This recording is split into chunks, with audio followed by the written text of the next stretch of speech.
नमस्कार, आदाब, सत श्री अकाल। मैं कृष्णा राष्ट्रवादी भीम आर्मी व आजाद समाज पार्टी के संस्थापक पर हुए हमले की खबर सुनकर पूरा बहुजन समाज इस समय हताश व दुखी है और उसके अंदर एक आक्रोश जन्म ले रहा है। परंतु मारने वाले से बचाने वाला बड़ा होता है। हमलावरों ने जो गोली उस चंद्रशेखर आजाद के सीने पर मारनी चाहिए, परंतु चंद्रशेखर आजाद की सूझबूझ के कारण जो गोली है उनके कमर को स्पर्श करते हुए कार की सीट में जा धंसी। ऐसा क्यों हुआ और क्यों हो रहा है?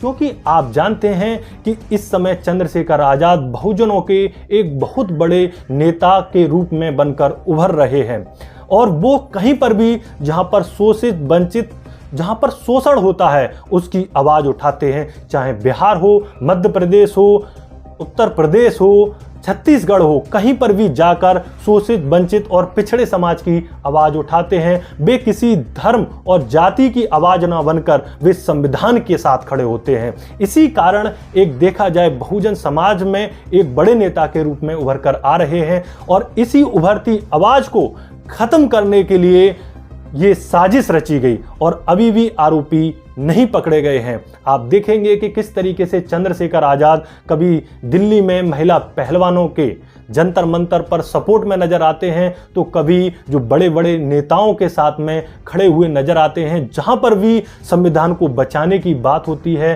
चंद्रशेखर आजाद वहीं खड़े नजर आते हैं। परंतु सवाल ये बनता है, क्या अपने हक अधिकारों की आवाज उठाना क्या पाप है? दबे कुचले पिछड़ों की आवाज उठाना क्या जुल्म है? हाँ, आज ऐसा ही लगता है। क्यों? आज गुनहगारों के पक्ष में खुलेआम सभाएं होती हैं, खुलेआम समर्थन होता है, उनको सम्मानित किया जाता है। ये कौन लोग हैं जो इस तरह का कृत्य करते हैं?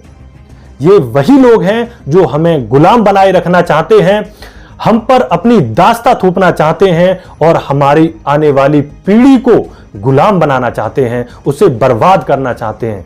यह हमला एक चंद्रशेखर पर नहीं हुआ, यह पूरा हमला पूरे भारत के संविधान पर हुआ है। यह हमला 85% बहुजनों पर हुआ है, उनके हक अधिकारों पर हुआ है और आने वाली नस्ल पर हुआ है। तो साथियों, आपको इस समय जागरूक होना होगा, यह समझना होगा कि वे कौन लोग हैं जो संविधान की आवाज उठाने वालों पर लगातार हमला करते हैं। मैं कई ट्वीट और आपके सामने पढ़ता हूं कि किस तरीके से सोशल मीडिया पर यह चंद्रशेखर आजाद को गोली मारने वाली घटना किस तरीके से वायरल हो रही है।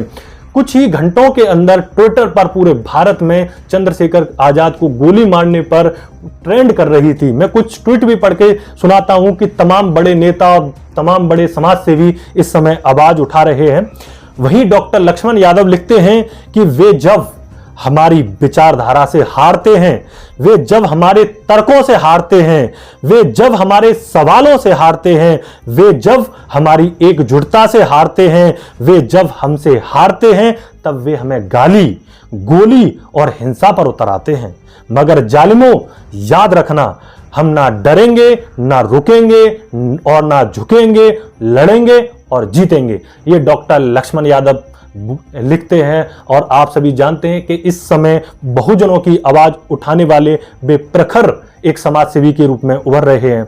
एक और ट्वीट लिखा है लक्ष्मण यादव ने कि आज चंद्रशेखर को यह गोली छूकर निकल गई। समाज अपने हक और हकूक के लिए लड़ने वालों के साथ खड़ा है। यही आपकी उम्मीद है, हर हाल में उनका ख्याल रखें। मगर सत्ता में बैठे हुक्मरानों के लिए यह एक इशारा है, चंद्रशेखर को सुरक्षा मुहैया कराई जाए। यूपी की कानून व्यवस्था ध्वस्त हो चुकी है। वहीं पर अखिलेश यादव लिखते हैं कि सहारनपुर के देवबंद में आजाद समाज पार्टी के राष्ट्रीय अध्यक्ष श्री चंद्रशेखर आजाद पर सत्ता संरक्षित अपराधियों के द्वारा जानलेवा हमला घोर निंदनीय एवं कायरतापूर्ण कृत्य है। बीजेपी राज में जब जनप्रतिनिधि ही सुरक्षित नहीं है तो आम जनता का क्या? यूपी में जंगल राज।